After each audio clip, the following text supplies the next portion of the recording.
Assalamualaikum warahmatullahi wabarakatuh, netizen di mana saja Anda berada. Beberapa hari belakangan ini publik diramaikan dengan pembicaraan pidato presentasi Menteri Agama di depan Kementerian Pan-RB pada Rabu 2 September yang menyinggung tentang radikalisme ASN yang dibawa oleh aktivis masjid yang good looking dan hafiz. Rapat Komisi 8 DPR pada 8 September kemarin juga telah mempersoalkan pidato ini. Pidato ini penting kita beri perhatian karena di dalamnya terkandung kebijakan pemerintah terhadap aktivitas keagamaan di Indonesia. Ada 3 isu besar dalam pidato Menteri Agama ini. Pertama, pihak yang tidak berdosa dan terbawa-bawa adalah orang yang good looking yang dinisbahkan dengan radikal. Tentu asosiasi ini aneh dan bisa membawa kesimpulan yang fatal. Apakah setiap aktivis masjid yang good looking pasti radikal, ataukah orang yang radikal pasti good looking?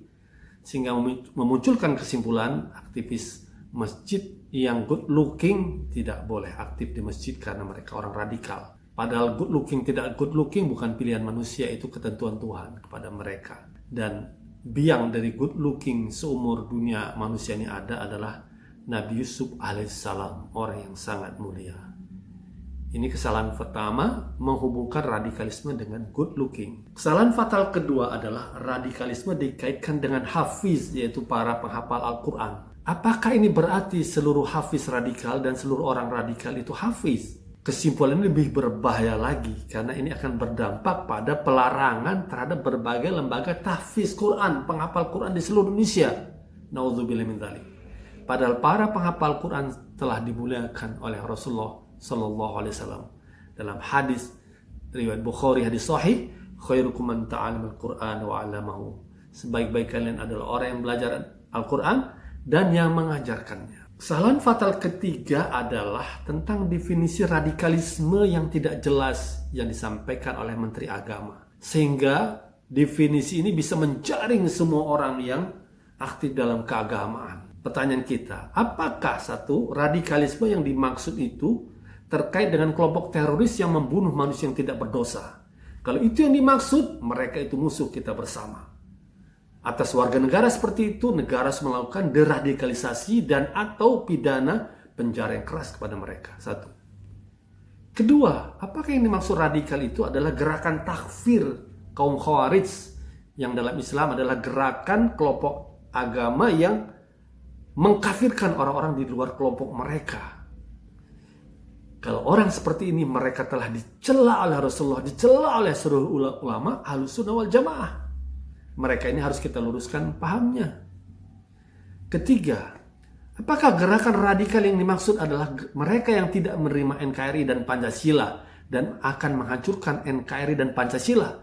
Terhadap mereka, kalau terbukti secara hukum, ditindak secara hukum. Apakah mereka muslim atau non-muslim, siapapun mereka di Indonesia ini, tidak peduli latar belakang kelompok dan agamanya, harus kita tindak.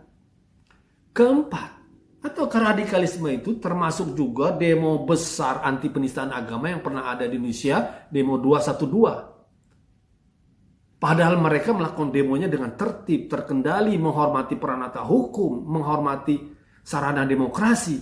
Mereka telah menjalankan pasal 1 ayat 3 Undang-Undang Dasar kita, negara Indonesia adalah negara hukum. Pasal 28E ayat 3, ekspresi menyatakan pendapat dijamin oleh konstitusi.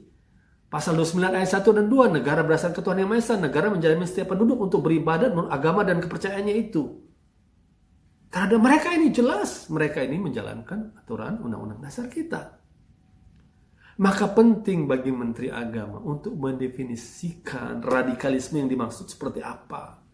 Jangan sampai semua orang beragama takut dituduh radikal gara-gara definisi yang tidak jelas ini.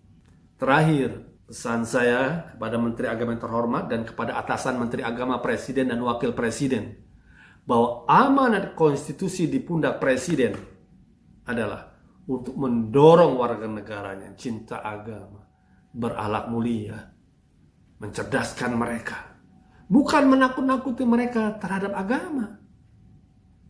Justru masalah itu dari mereka yang anti agama dan alergi agama. Dan reformasi, pasal Undang-Undang Dasar, buah reformasi, pasal 31 ayat 3, jelas sekali bunyinya. pemerintah mengusahakan menyelenggarakan satu sistem pendidikan nasional yang meningkatkan keimanan dan ketakwaan serta akhlak mulia dalam rangka mencerdaskan kehidupan bangsa yang diatur dengan undang-undang. Terkandung di dalam pasal ini adalah bahwa pemerintah, yaitu eksekutif, presiden tertinggi di Republik ini, harus mengkader seluruh warga negara Indonesia dimanapun mereka berada dengan pendidikan formal, informal, atau non-formal yang berisi pembinaan iman takwa, pembinaan akhlak mulia, dan mencerdaskan mereka.